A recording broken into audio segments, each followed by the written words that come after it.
Cuando abrí la puerta y vi esa caja de chocolates artesanales carísimos en mi cumpleaños número 60, no sabía quién me los había enviado. No tenía ninguna nota, nada. Como no me gustan mucho los dulces, se los di todos a mi nuera y a mis nietos. Feliz de compartir. Hasta que a la mañana siguiente, mi hijo me llamó preguntando: «Mamá, ¿te gustaron los chocolates que te envié?». Le respondí inocente: «Ah, ¿fuiste tú? Se los di a tu esposa y a los niños». El grito al otro lado de la línea me congeló. ¿Hiciste qué? En ese instante, me di cuenta de que algo estaba terriblemente mal. Pero antes de continuar, checa si ya estás suscrito al canal y escribe en los comentarios: ¿desde dónde estás viendo este video? Nos encanta saber hasta dónde están llegando nuestras historias. Mi nombre es Mariana, tengo 60 años y nunca imaginé que celebraría esa fecha de la forma en que sucedió. Soy maestra jubilada, viuda desde hace 8 años, madre de un hijo único llamado Ricardo. Crié a este niño sola después de que mi esposo Javier falleciera de cáncer. Fueron años difíciles, trabajando en 2 turnos para darle a Ricardo una educación decente, buena ropa, todo lo que una madre puede ofrecer. Ricardo siempre fue mi orgullo. Se graduó de ingeniería, consiguió un trabajo excelente en una multinacional, se casó con Sofía, una muchacha dulce y dedicada. Ellos me dieron 2 nietos hermosos, Mateo, de 8 años, y Regina, de 5. Mi vida giraba en torno a esos niños. Yo era la abuela presente, la que los recogía de la escuela cuando los padres no podían, la que hacía flan napolitano los fines de semana, la que guardaba juguetes en mi casa para cuando vinieran a visitarme.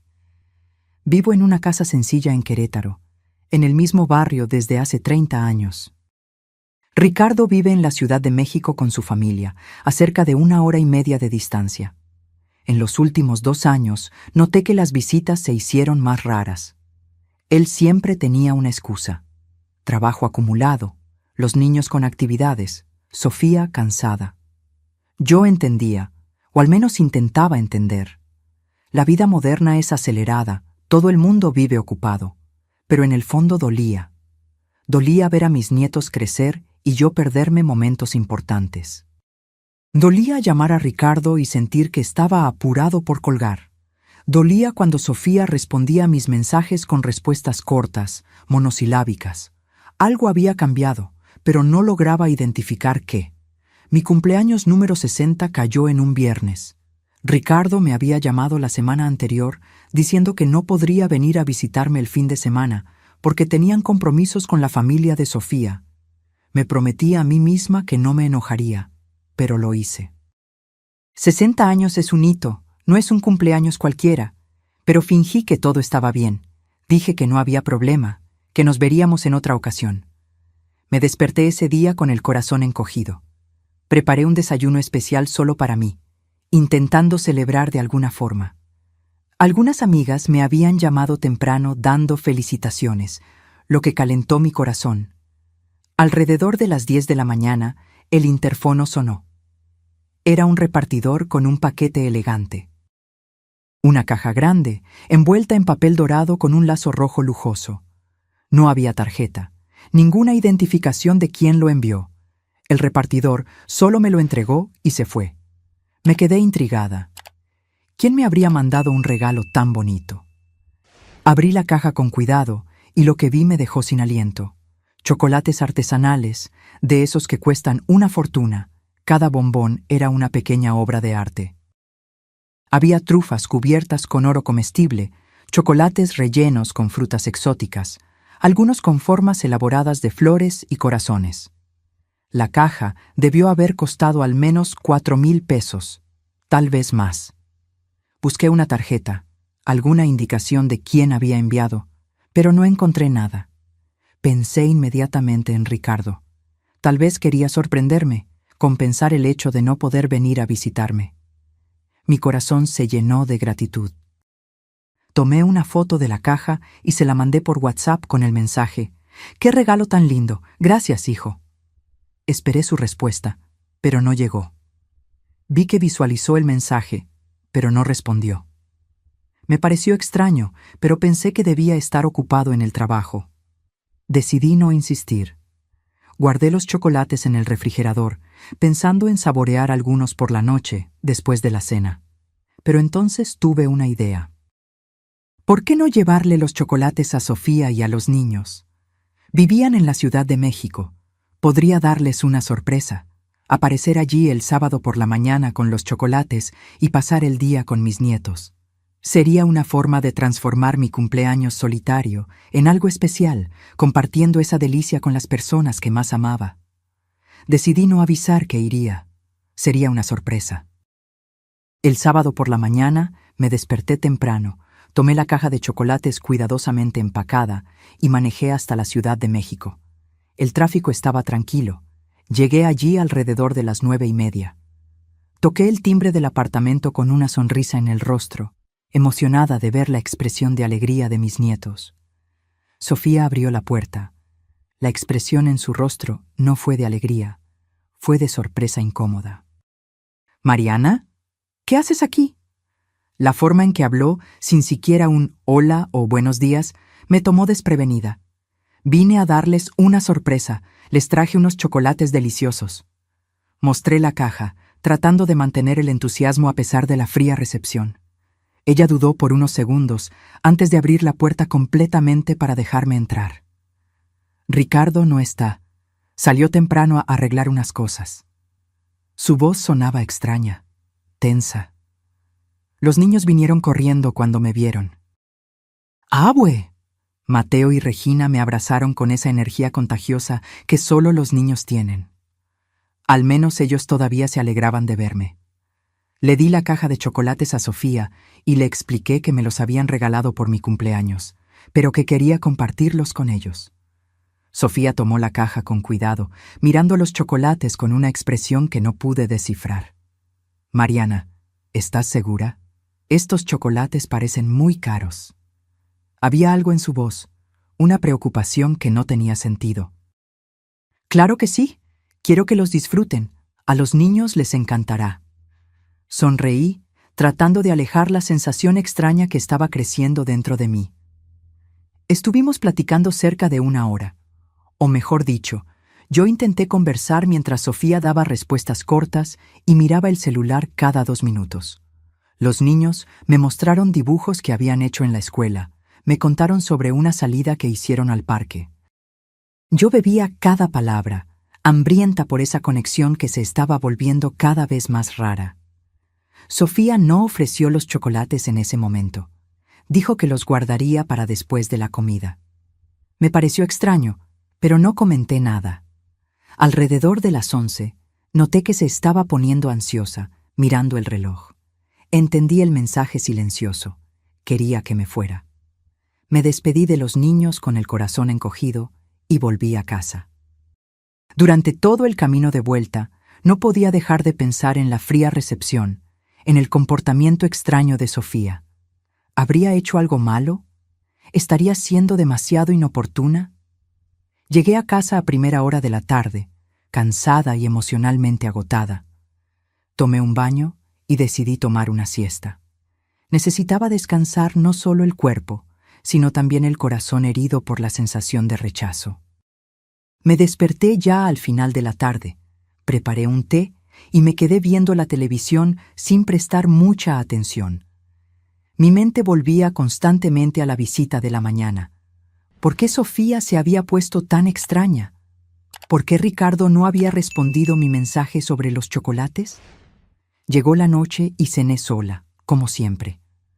Me fui a dormir temprano, cansada de ese día que debería haber sido especial, pero que terminó siendo solo un día solitario más.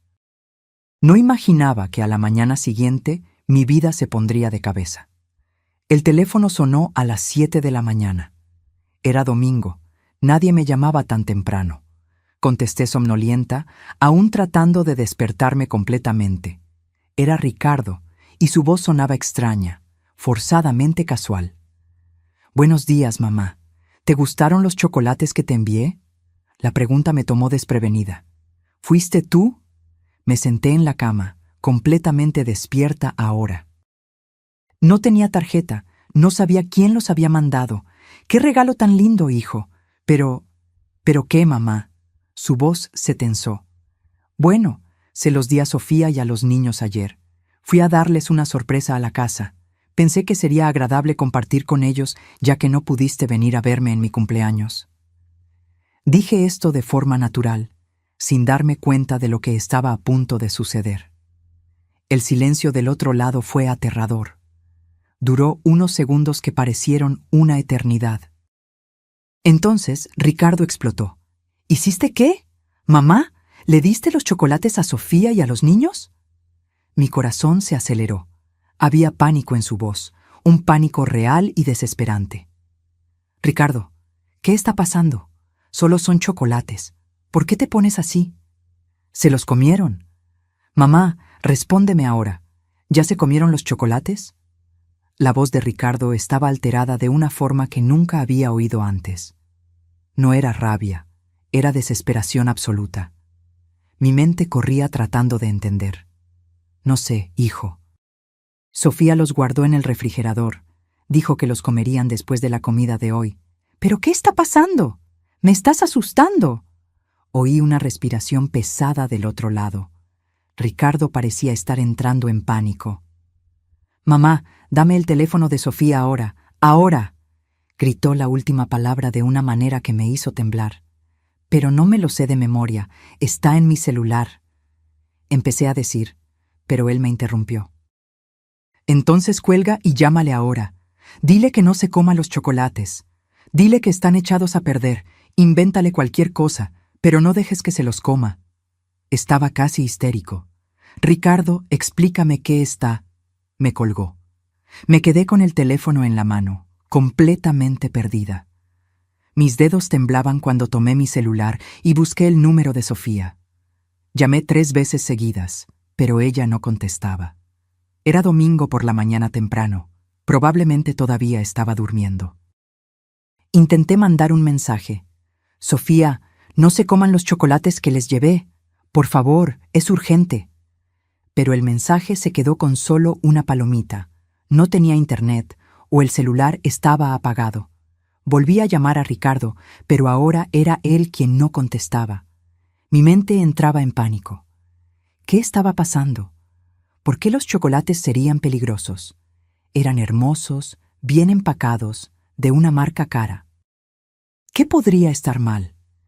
Esperé 15 minutos agonizantes hasta que Sofía finalmente me devolvió la llamada. «Mariana, vi tus mensajes. ¿Qué pasó?» Su voz sonaba somnolienta. «Los chocolates.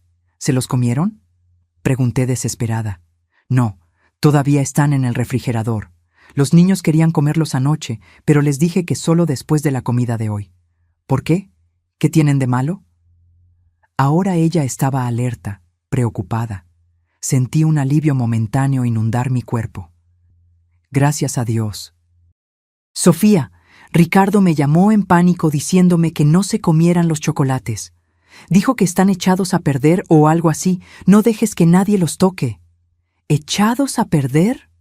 «Mariana, se ven perfectamente bien y son de una marca carísima. Lo vi cuando los trajiste ayer». Sofía estaba confundida y yo también lo estaba. «Lo sé, pero hay algo muy mal en esto». Ricardo estaba desesperado. «Tíralos, por favor.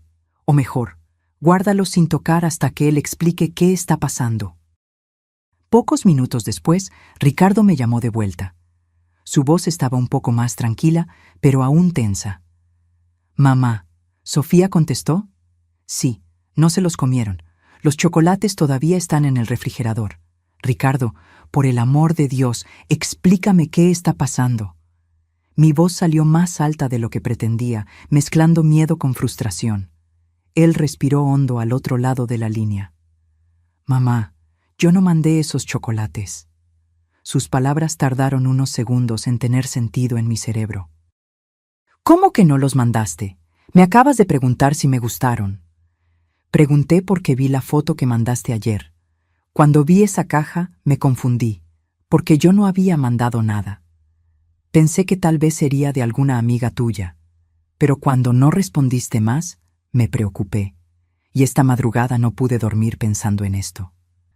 Hacía pausas entre las frases, como si estuviera midiendo cada palabra. Pero entonces, ¿quién los mandó?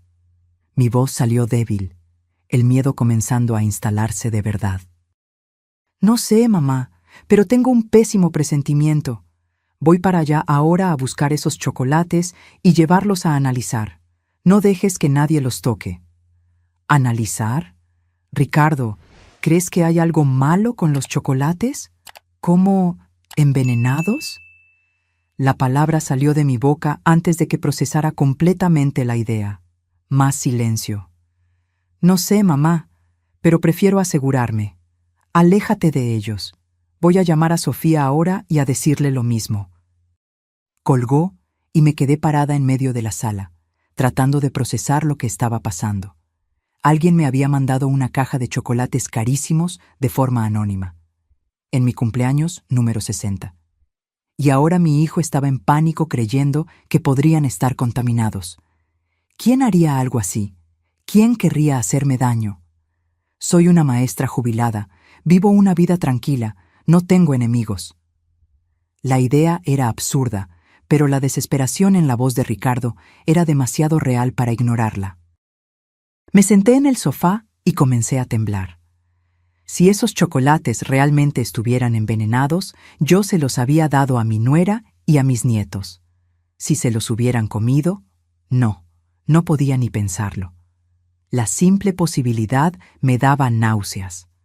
Ricardo llegó a mi casa 2 horas después. Había salido de la Ciudad de México y venido directo a Querétaro. Cuando abrió la puerta, vi que su rostro estaba pálido, con profundas ojeras. Sofía estaba con él, y los niños se habían quedado con la mamá de ella. ¿Dónde está la caja? Fue lo primero que preguntó, sin siquiera saludarme. ¿La trajiste de su casa? Le pregunté a Sofía. Ella asintió.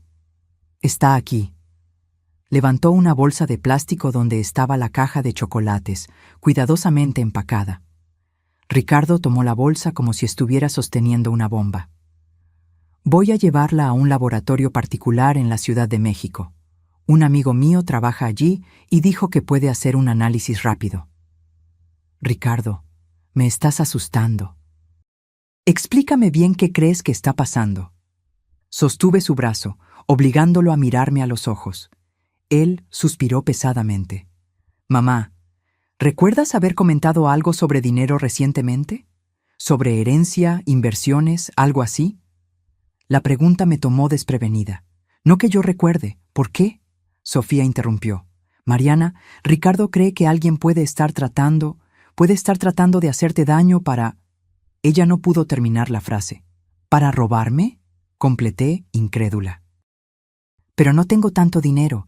Tengo esta casa pagada y un ahorro modesto. No soy rica.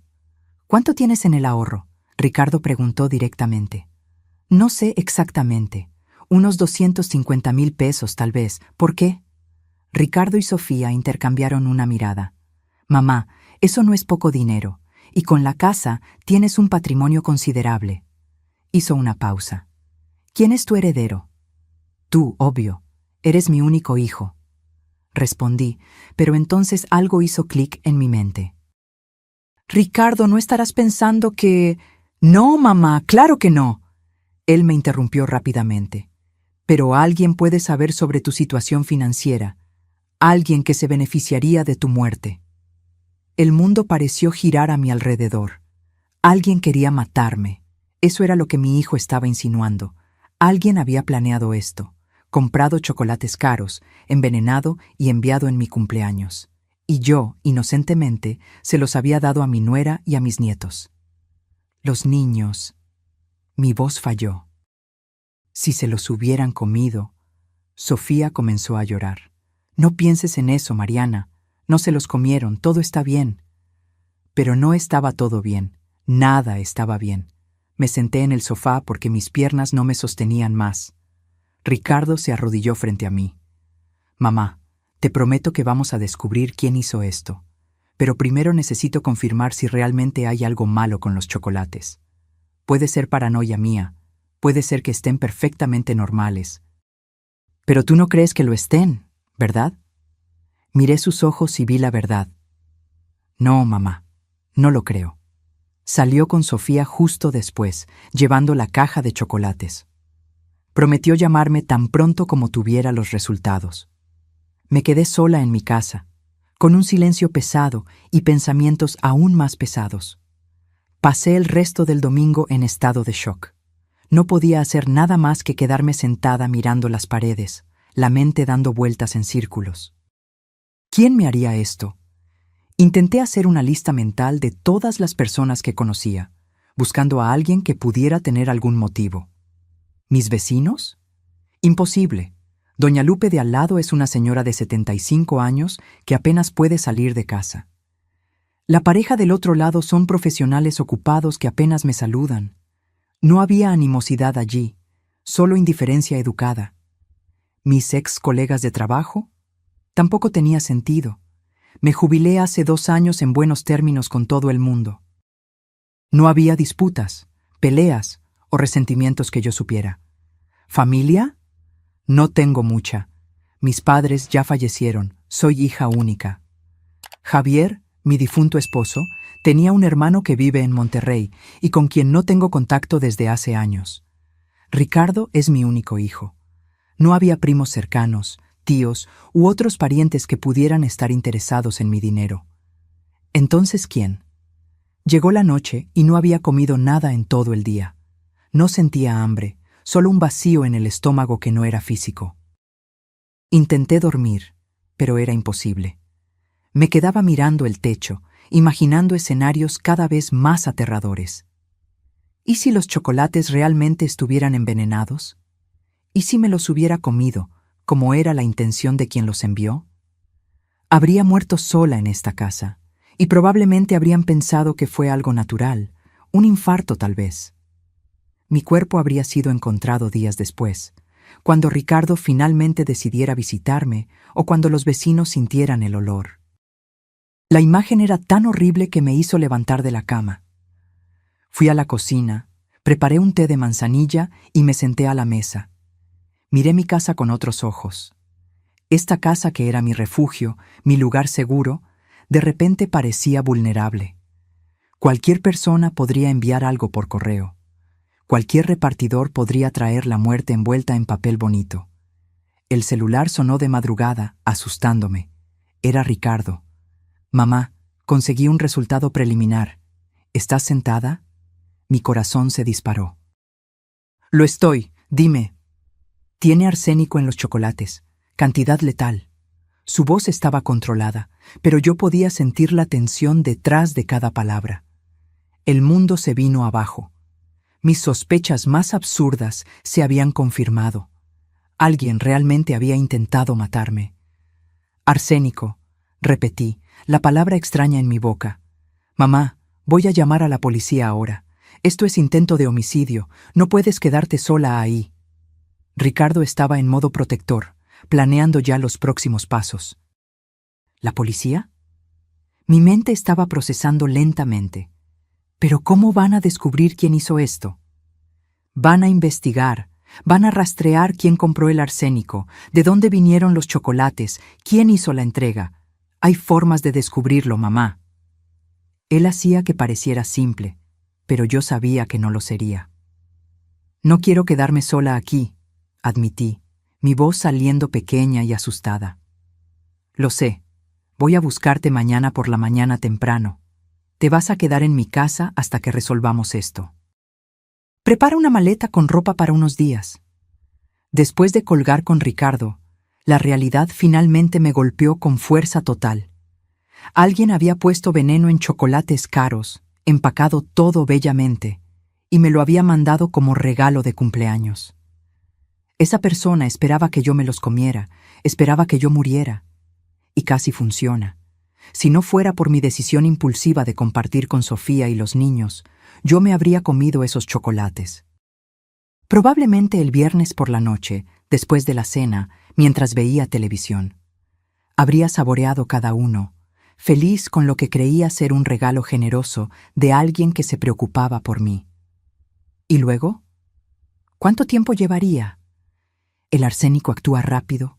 ¿Habría sentido dolor? ¿Me habría dado cuenta de que estaba siendo envenenada o pensaría que era un ataque al corazón repentino? Esas preguntas me atormentaban. Pasé la noche en vela. Cada pequeño ruido me hacía saltar. El viento golpeando la ventana sonaba como alguien tratando de entrar. El crujido normal de la casa parecía pasos sigilosos. Estaba paranoica, pero tenía motivos de sobra para estarlo. Ricardo llegó a las 7 de la mañana con Sofía. Habían dejado a los niños en la escuela y vinieron directo a buscarme. Yo ya estaba lista, con una maleta pequeña empacada. Miré mi casa antes de salir, preguntándome cuándo me sentiría segura aquí de nuevo.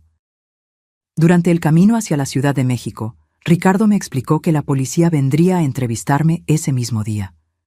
Necesitaban toda la información: cuándo recibí los chocolates, si vi al repartidor, si había alguna pista de quién podría haberlos mandado. Mamá, tienes que pensar bien. ¿Alguien con quien peleaste recientemente? ¿Alguna discusión en el supermercado, en la calle, cualquier cosa? Ricardo estaba manejando demasiado rápido, sus manos tensas en el volante. No, hijo. Llevo una vida muy tranquila. No peleo con nadie.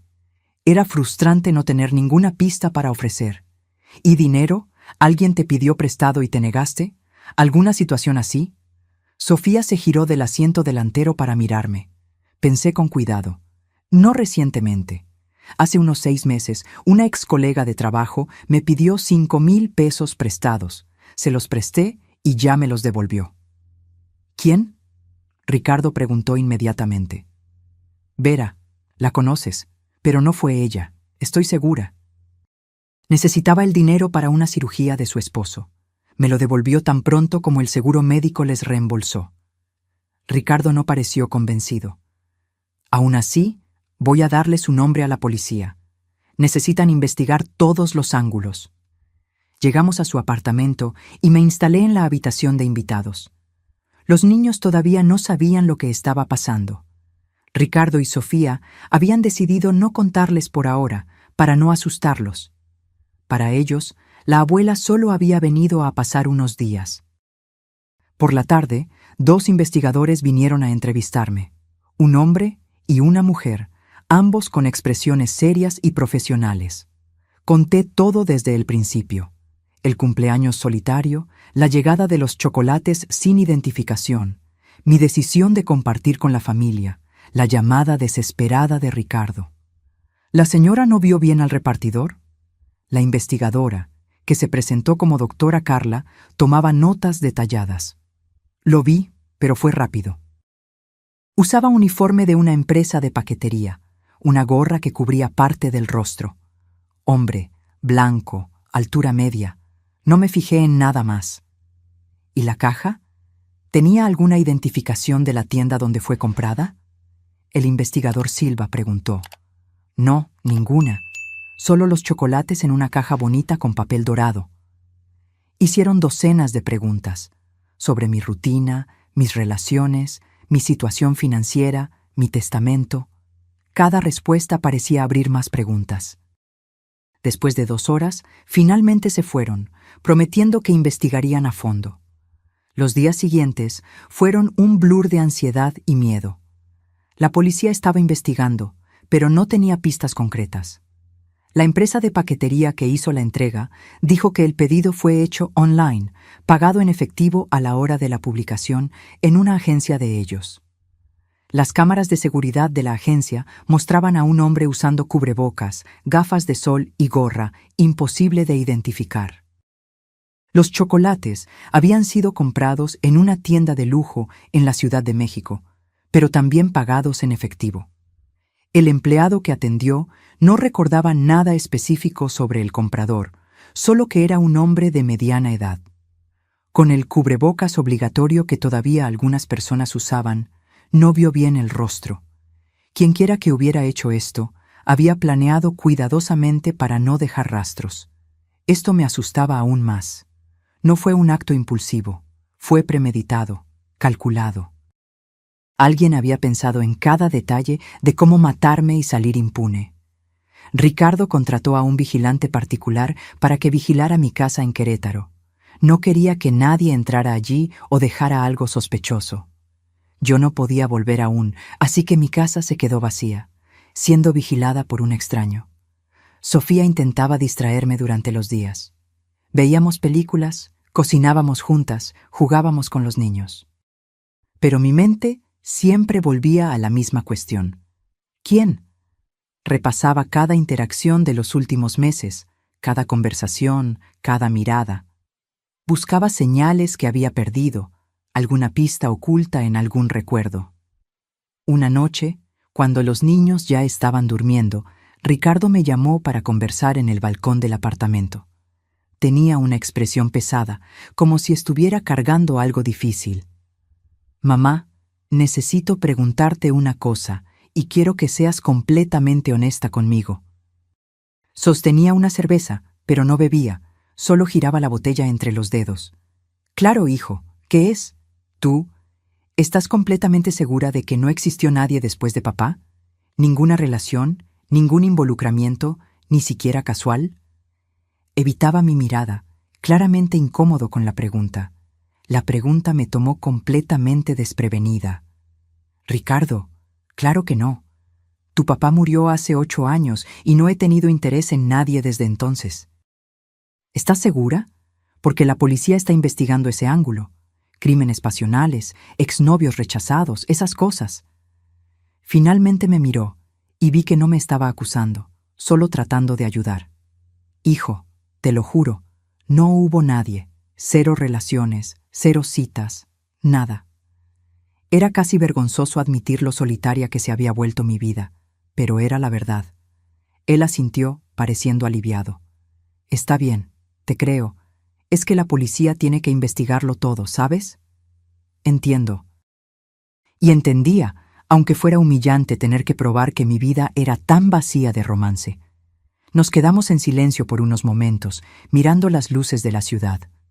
«Ricardo, ¿puedo preguntarte algo?» «Claro». «Tú y Sofía, ustedes se estaban alejando de mí antes de que esto sucediera. ¿Por qué?». Tenía que preguntar, incluso con miedo de la respuesta. Ricardo suspiró pesadamente. «Mamá, no nos estábamos alejando a propósito. Es que la vida se vuelve acelerada, ¿sabes? Trabajo, niños, cuentas que pagar. No se trata de ti». Pero las visitas se hicieron más raras, las llamadas más cortas. Lo sentí, Ricardo. Mi voz salió más herida de lo que pretendía. Él miró hacia abajo. «Lo sé, y lo siento. La verdad es que Sofía y yo estábamos pasando por algunos problemas en el matrimonio.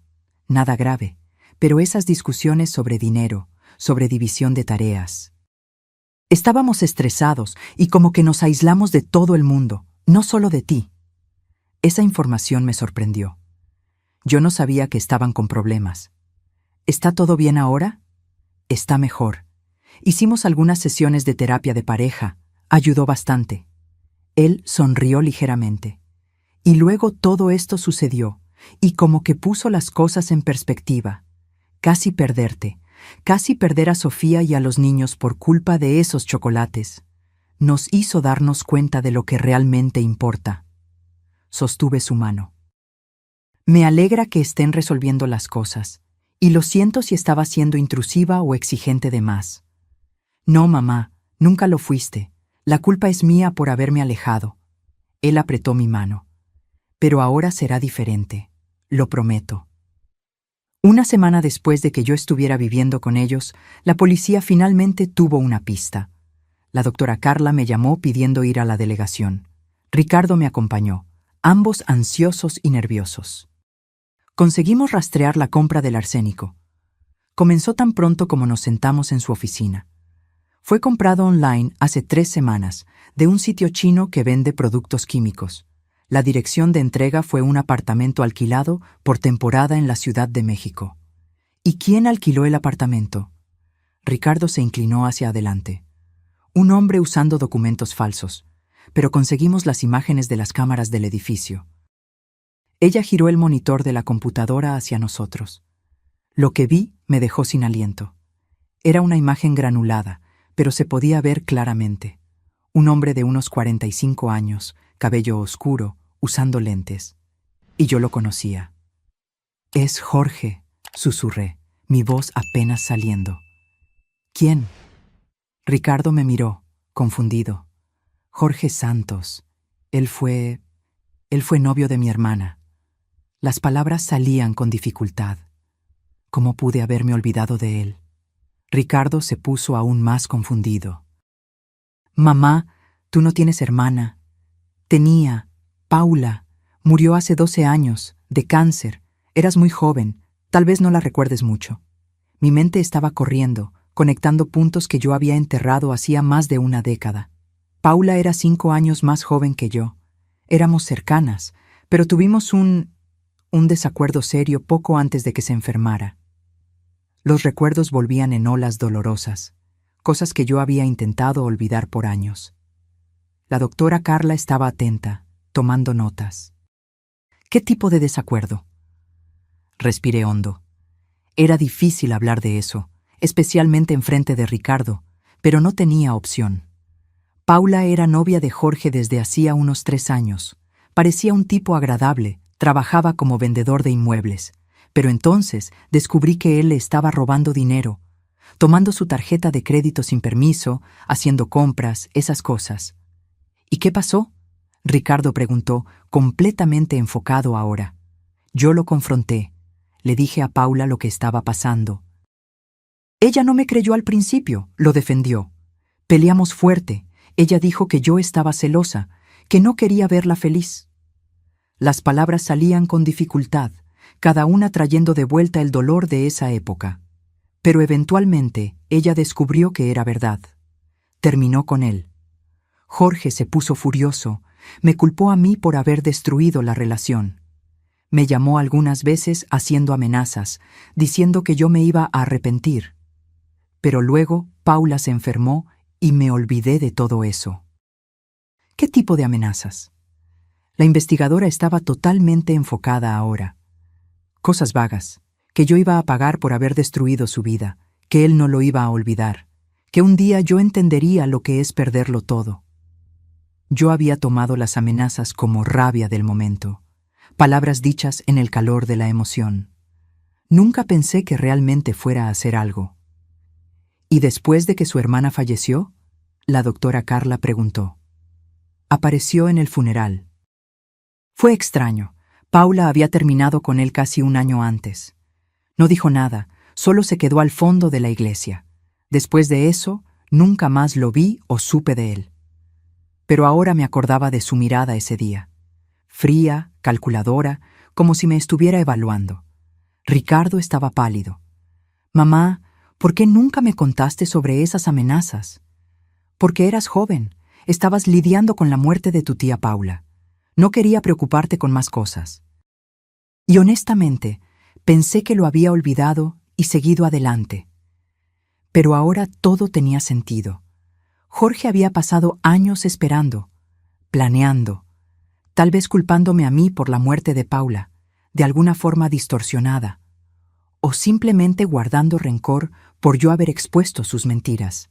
Y ahora, más de una década después, había decidido vengarse. ¿Pueden arrestarlo?, Ricardo preguntó a la investigadora. «Estamos rastreando dónde está ahora».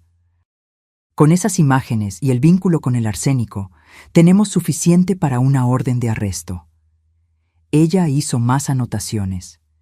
Pero necesito que la señora me cuente todo sobre Jorge. Dónde vivía, dónde trabajaba, cualquier cosa que recuerde. Pasé la siguiente hora recordando todo lo que sabía sobre Jorge Santos. No era mucho.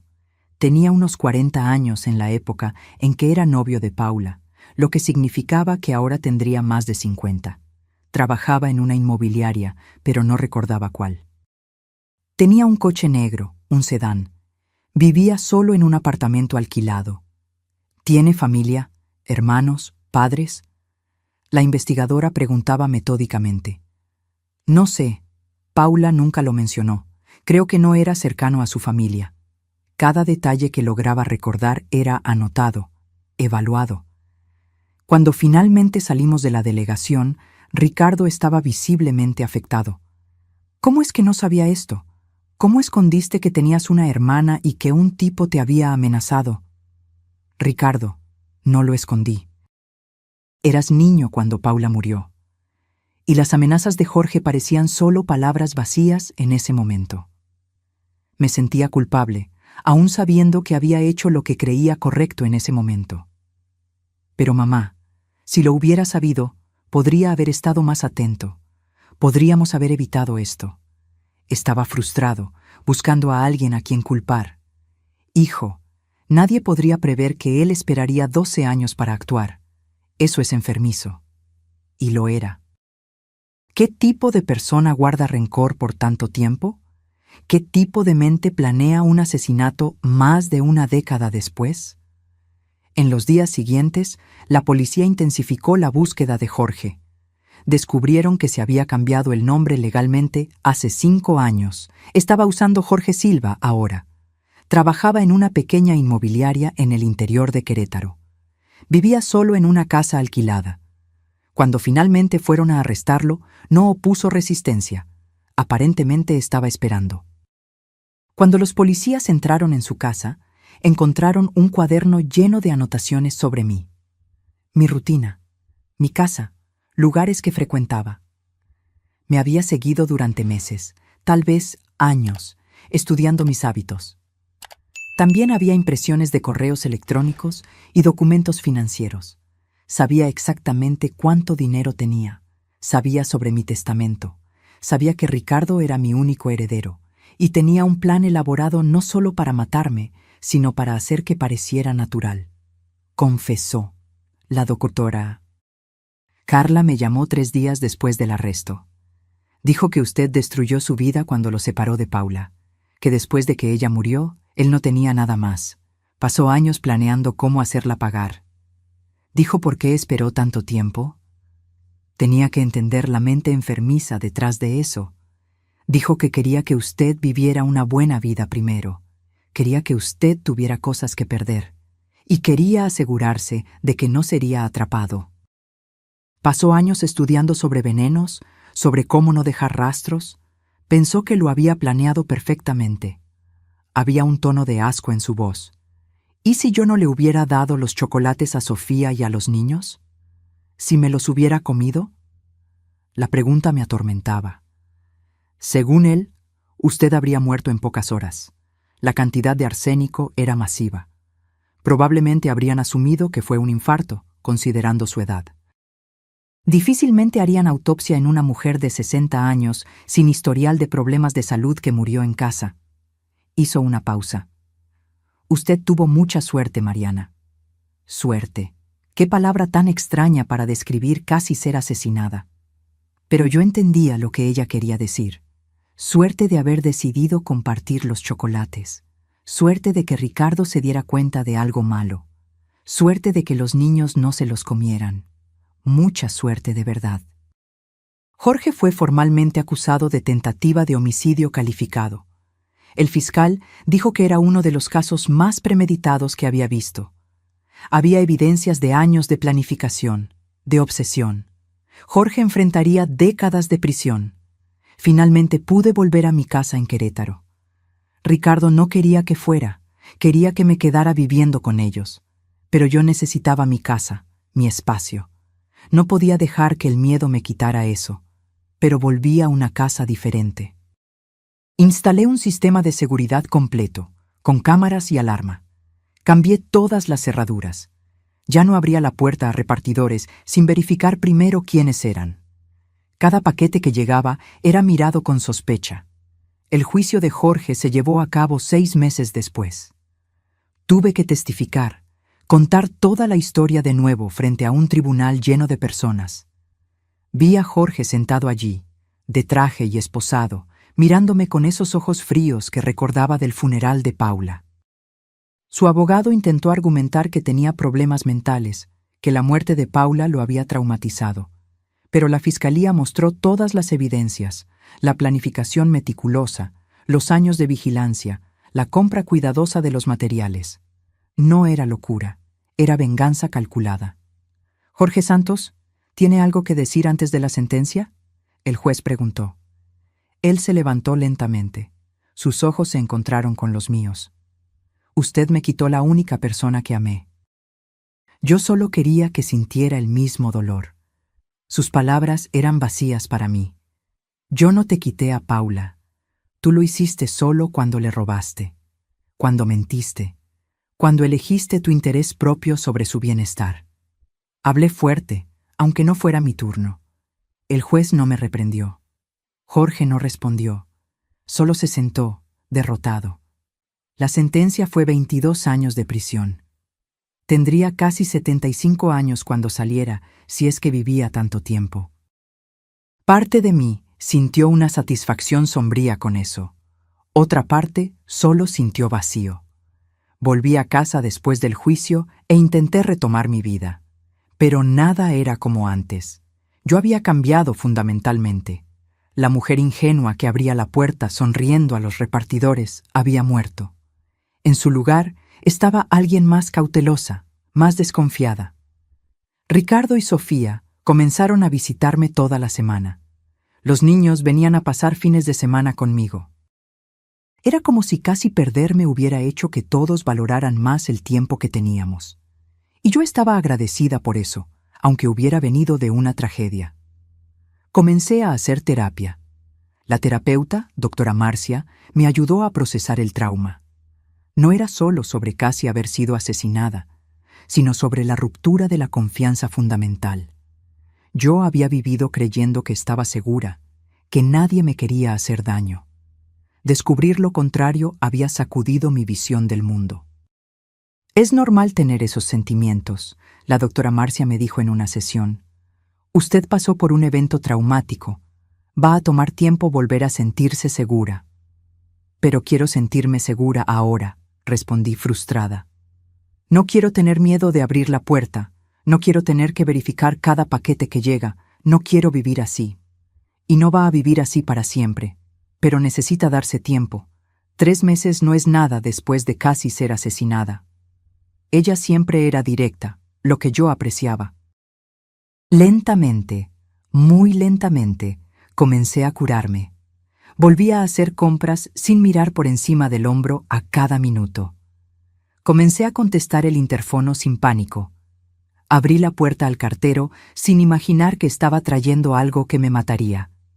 Pero algunos cambios eran permanentes. Nunca más acepté regalos anónimos. Nunca más abrí paquetes sin cuestionar de dónde venían. ¿Y los chocolates? Bueno, los chocolates obtuvieron una connotación completamente diferente. Ya no podía comerlos sin recordar. Un año después del incidente, Ricardo organizó una fiesta para mi cumpleaños número 61. Fue en mi casa, con él, Sofía, los niños, algunos amigos cercanos.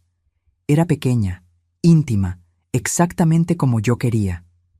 Mamá, quiero hacer un brindis.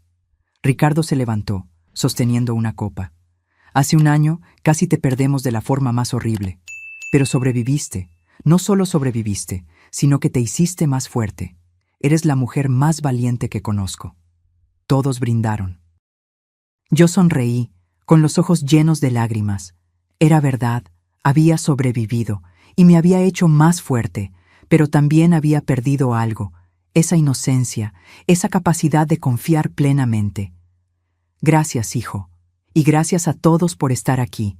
Ustedes son mi verdadera familia. Miré alrededor de la sala, a las personas que realmente se preocupaban por mí. Después de que todos se fueron y yo estaba sola limpiando la casa, encontré una tarjeta que Sofía había dejado discretamente.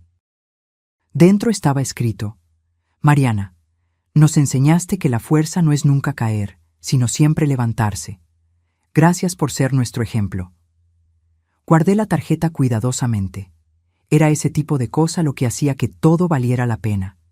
No el dinero, no los bienes materiales, sino las conexiones reales con personas que realmente importaban. Jorge seguía preso, y yo sabía que se quedaría allí por mucho tiempo más. Ocasionalmente me encontraba pensando en él, preguntándome si sentía remordimiento. Si entendía que había desperdiciado años de su propia vida en un odio vacío. Pero entonces me acordaba de su mirada en el tribunal, fría y sin arrepentimiento, y sabía la respuesta. Comencé a hacer trabajo voluntario en un centro de apoyo a víctimas de crímenes violentos. Quería usar mi experiencia para ayudar a otras personas que estaban pasando por el trauma que yo pasé. Descubrí que hablar sobre lo que me sucedió, ayudar a otros a procesar sus propios traumas, era terapéutico. Una mujer llamada Rita estaba en el grupo. Había sido agredida por su exmarido, que casi la mata. ¿Cómo lograste confiar en la gente de nuevo?, me preguntó en una de las sesiones. Todavía estoy aprendiendo, respondí honestamente.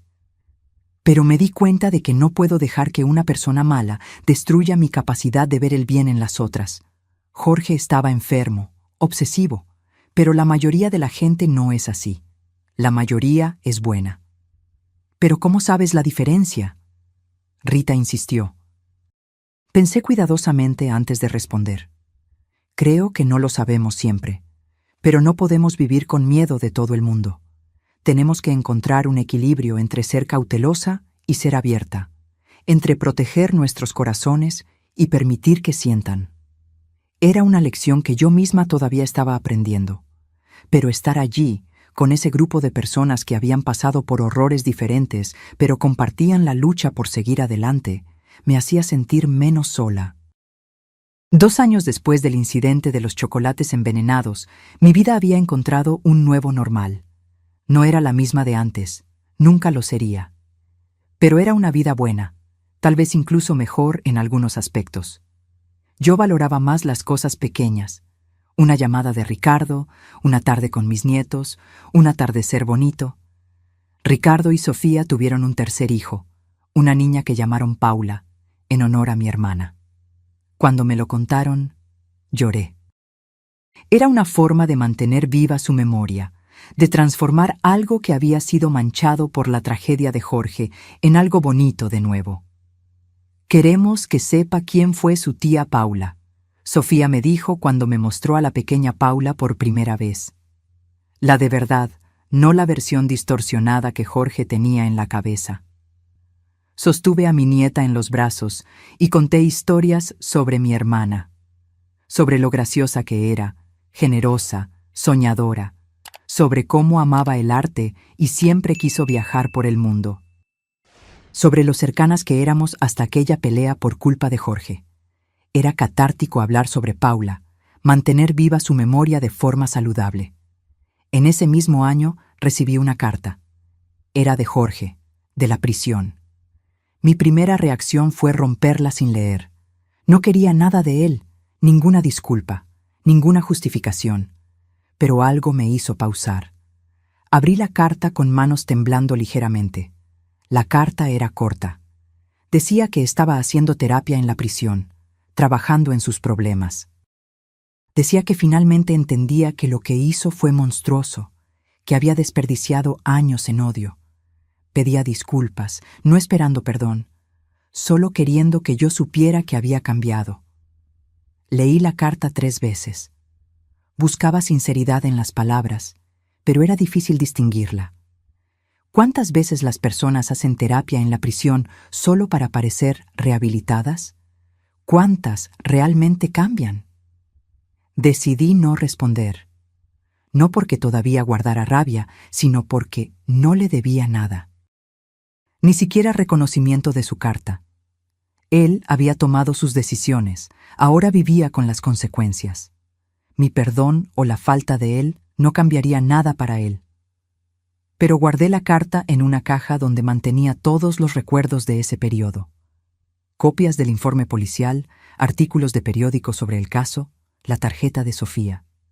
Era mi caja de trauma, una forma de mantener esas memorias contenidas, separadas del resto de mi vida.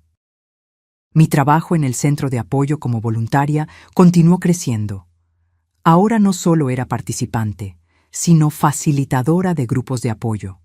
Ayudaba a otras víctimas de tentativa de homicidio a procesar sus traumas, a encontrar fuerzas para seguir adelante. Un día, una mujer nueva llegó al grupo. Su nombre era Clarisa. Tenía 52 años. Su propia hija había intentado envenenarla para heredar su casa. Su historia me tocó profundamente. Después de la reunión, conversamos en particular. Es diferente cuando es alguien de la familia, ¿verdad?, dijo, con lágrimas corriendo. Todo el mundo entiende cuando es un extraño, un criminal cualquiera, pero cuando es tu propia sangre. Entiendo, respondí. En mi caso, no fue familia de sangre, pero fue alguien que estaba conectado a mi hermana, alguien en quien había confiado de cierta forma. La traición es real, aunque no sea un hijo o padre. Clarisa lloró en mis brazos. ¿Cómo conviviste con eso? ¿Cómo no te volviste loca? Algunos días creí que me estaba volviendo loca, admití. Pero me di cuenta de que mi sanidad mental era mi victoria. No podía dejar que la persona que intentó matarme también robara mi paz. Entonces luché por ella, día tras día. Esas conversaciones, por más dolorosas que fueran, me recordaban cuánto había crecido. 2 años atrás, yo no habría sido capaz de dar ese tipo de consejo. Estaría demasiado perdida en mi propio dolor. Pero ahora lograba ver un panorama más grande. Ricardo y yo nos volvimos más cercanos que nunca. Me llamaba todos los días, no importaba cuán ocupado estuviera. Visitaba cada semana con la familia. Había aprendido que el mañana no está garantizado, que necesitamos valorar a las personas mientras las tenemos. Mamá, estoy pensando en escribir un libro, me dijo un día mientras tomábamos café en mi cocina. ¿Sobre qué?, pregunté curiosa. Sobre nuestra experiencia. Sobre casi perderte. Sobre lo que pasamos. Creo que podría ayudar a otras familias. Parecía dudoso, sin saber cómo reaccionaría yo. Pensé cuidadosamente. La idea de exponer nuestra historia de forma más pública me asustaba, pero también veía el valor. Si lo escribes, quiero ayudar. Quiero que sea honesto, pero también que muestre que es posible superar. Comenzamos a trabajar en el libro juntos. Ricardo escribía desde su punto de vista, el hijo desesperado tratando de salvar a la madre. Yo escribía desde mi punto de vista, la mujer que fue blanco de una venganza enfermiza. Era difícil revisitar cada detalle, pero también terapéutico. El libro fue publicado 1 año después, en una pequeña editorial independiente. No esperábamos que vendiera mucho, era más un proyecto personal. Pero para nuestra sorpresa, la historia resonó con muchas personas. Recibimos cartas de lectores que habían pasado por experiencias similares, que encontraron fuerza en nuestra historia. Una carta en particular me marcó. Era de una mujer llamada Sonia. Mi hermano intentó matarme por herencia hace 5 años. Pasé todo ese tiempo sintiéndome culpable de alguna forma, como si hubiera hecho algo para merecerlo. Su libro me mostró que la culpa no es mía. Gracias por compartir tu dolor para aliviar el de los demás. Esas palabras hicieron que todo valiera la pena. La exposición, la incomodidad, la necesidad de revivir cada momento doloroso.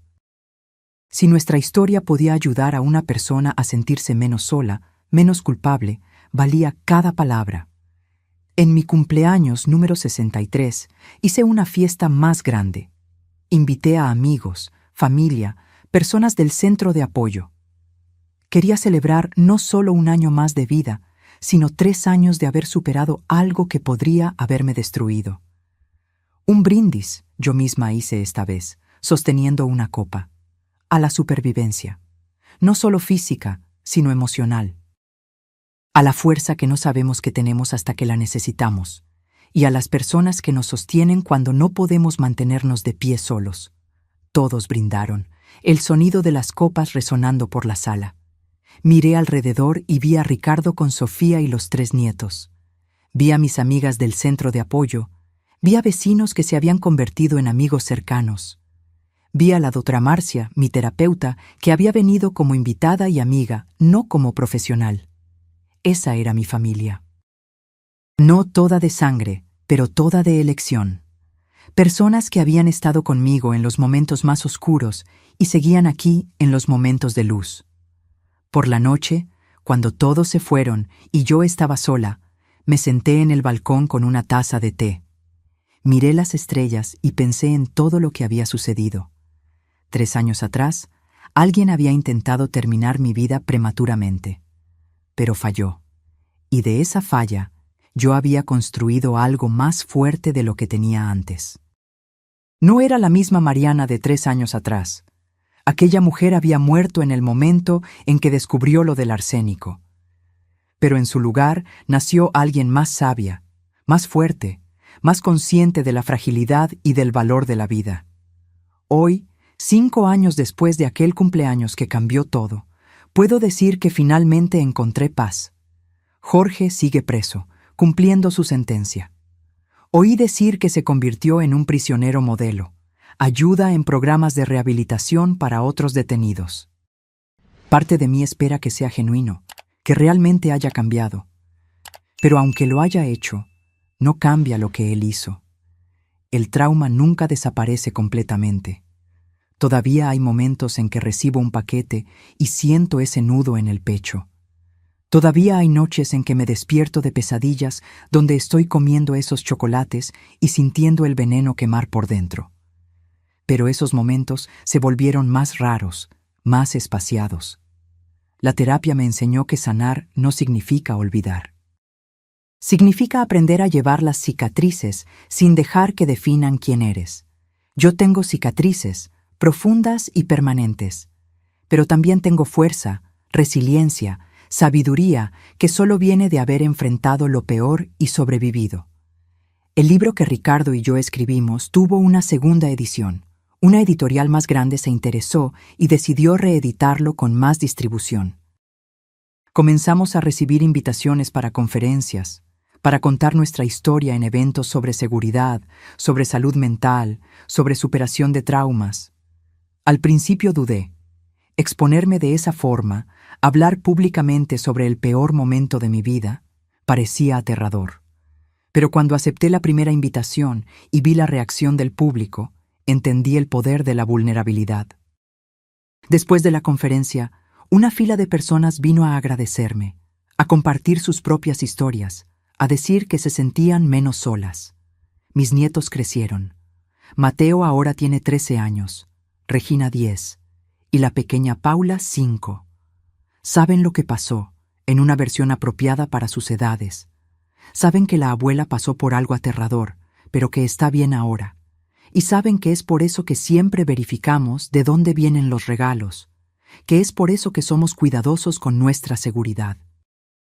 «Abue, ¿tuviste miedo?», Regina me preguntó un día, con esa curiosidad inocente de los niños. «Sí, querida, tuve mucho miedo, pero ¿sabes lo que aprendí? Tener miedo es normal. Lo importante es no dejar que el miedo nos paralice. Es sentir el miedo y hacer lo que necesita ser hecho aún así». Ella asintió, procesando la respuesta con seriedad. Ricardo floreció como padre. Los problemas en el matrimonio que mencionó años atrás habían sido completamente resueltos. Él y Sofía eran un equipo sólido, criando a sus hijos con amor y límites saludables. Y él nunca más dejó que el trabajo se apoderara completamente de su vida. Aprendió a equilibrar, a priorizar lo que realmente importaba. En cuanto a mí, descubrí hobbies que nunca imaginé tener. Comencé a tomar clases de pintura. Descubrí que tenía cierto talento para las acuarelas.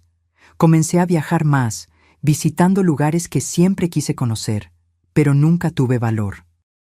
Hice un viaje a Europa con un grupo de amigas del centro de apoyo. Fue liberador explorar el mundo sin miedo. También comencé a salir con alguien de nuevo, algo que nunca pensé que haría después de Javier. Su nombre es Carlos, es viudo, tiene 68 años. Nos conocimos en una conferencia que di sobre superación de trauma. Había perdido a su esposa en un accidente de coche y estaba tratando de reconstruir su vida. No fue amor a primera vista. Fue algo más gradual, más consciente. 2 sobrevivientes encontrando consuelo el uno en el otro. Él entiende mis momentos de ansiedad, mis detonantes. Yo entiendo su dolor de pérdida. Juntos construimos algo nuevo, sin prisa, sin presión. Ricardo aprobó a Carlos, lo que fue importante para mí. «Mamá, mereces ser feliz, y él parece hacerte feliz». Fue su bendición, simple pero sincera. El centro de apoyo donde trabajo como voluntaria creció significativamente. Ahora tenemos una sede propia, varios grupos de apoyo, un programa de asesoramiento. Ayudamos a cientos de personas por año a procesar sus traumas y a encontrar fuerzas para seguir adelante. Mi historia se convirtió en una de las usadas en materiales educativos del centro. La mujer de los chocolates envenenados, como algunos la llaman. No me gusta el título sensacionalista, pero entiendo que llama la atención sobre las cuestiones importantes: vigilancia, señales de comportamiento obsesivo, la importancia de denunciar amenazas. Hice las paces con la memoria de Paula. Por años, cargué culpa por la pelea que tuvimos, preguntándome si podría haber manejado diferente la situación de Jorge. Pero la terapia me ayudó a entender que hice lo mejor que pude con la información que tenía. Exponer la verdad sobre Jorge fue proteger a Paula, aunque ella no lo hubiera visto así en el momento. Visito su tumba regularmente ahora, algo que había dejado de hacer después de que murió.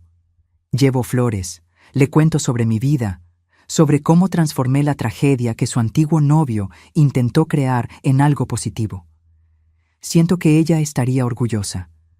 Mi casa en Querétaro todavía es mi refugio, pero ahora es también un lugar de alegría. Los fines de semana se llena de risas de nietos, conversaciones con amigos, cenas con Carlos. Las paredes que presenciaron mi miedo ahora presencian mi recuperación. El sistema de seguridad permanece, las cámaras continúan activas, no por paranoia, sino por precaución saludable. Aprendí que ser cauteloso no es lo mismo que vivir con miedo. Es simplemente ser inteligente, aprender de la experiencia. Cuando miro hacia atrás, a aquella Mariana de 60 años que abrió la puerta para recibir chocolates envenenados, siento una mezcla de compasión y admiración. Compasión por la inocencia que estaba a punto de perder. Admiración por la fuerza que descubriría tener. Si pudiera hablar con aquella Mariana, ¿qué le diría? Le diría que va a pasar por la cosa más aterradora de su vida, que va a cuestionarlo todo, que se va a sentir frágil y perdida. Pero también le diría que va a sobrevivir. Más que eso, va a prosperar. Va a encontrar una fuerza que no sabía que tenía. Va a construir una vida más rica, más intencional, más conectada. La tentativa de asesinato podría haber sido mi fin. Jorge planeó para que lo fuera. Pero se convirtió en mi comienzo. El comienzo de una vida vivida con más conciencia, más gratitud, más propósito. No agradezco por lo que pasó. Nunca lo haré. Pero agradezco por lo que me convertí en respuesta a lo que pasó. Agradezco por las personas que gané, por las lecciones que aprendí, por la perspectiva que desarrollé. Hoy, a los 65 años, puedo decir que soy genuinamente feliz. No a pesar de lo que pasé, sino en parte por eso. El trauma me rompió, pero me reconstruí de una forma más verdadera, más auténtica. Y si hay un mensaje que quiero dejar para cualquier persona que esté pasando por algo similar, es este: vas a sobrevivir. Va a parecer imposible algunas veces. Va a haber días en que querrás rendirte. Pero no te rindas. Del otro lado de ese valle oscuro hay luz, hay vida, hay alegría. Jorge intentó envenenarme con arsénico disfrazado de regalo, pero yo transformé ese veneno en medicina, en fuerza, en sabiduría, en compasión por otros que sufren, y esa es mi mayor victoria. La vida continúa, y ahora finalmente no solo estoy sobreviviendo, estoy viviendo.